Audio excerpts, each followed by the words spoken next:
नमस्कार विद्यार्थी मित्रांनो, आज आपण विकारी शब्दातील शेवटचा शब्द पाहणार आहोत, ते म्हणजे क्रियापद. क्रियापदाचे एकूण 5 प्रकार आहेत.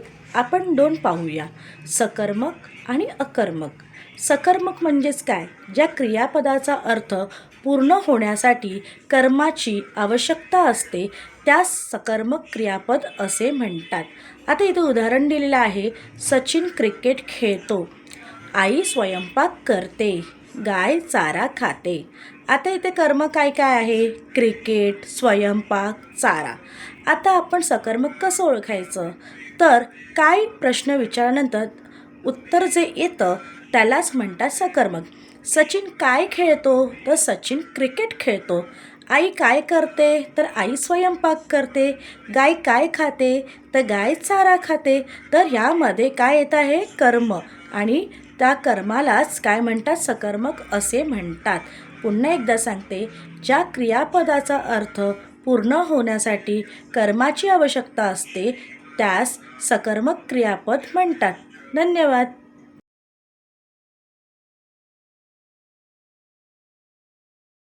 आता आपण अकर्मक पाहणार आहोत. ज्या क्रियापदाचा अर्थ पूर्ण होण्यास कर्माची गरज नसते आणि कर्त्यापासून निघालेली क्रिया कर्त्यावरच थांबते त्यास अकर्मक क्रियापद म्हणतात. आता उदाहरण काय दिलेलं आहे? मी दररोज सकाळी धावतो. लहान मुलं मनसोक्त हसते. नदी वेगाने धावते.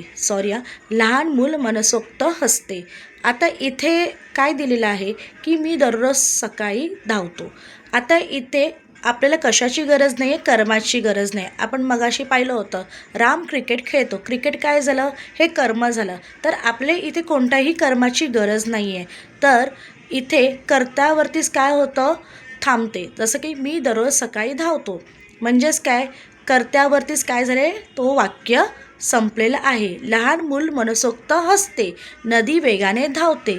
म्हणजेच ज्या क्रियापदाचा अर्थ पूर्ण होण्यास कर्माची गरज नसते आणि कर्त्यापासून निघालेली क्रिया कर्त्यावरच थांबते त्यास काय म्हणतात? अकर्मक क्रियापद असे म्हणतात.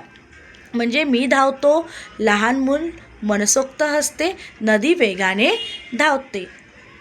ठीक आहे. आज आपले विकारी शब्दांचे सर्व प्रकार पूर्ण झालेले आहेत.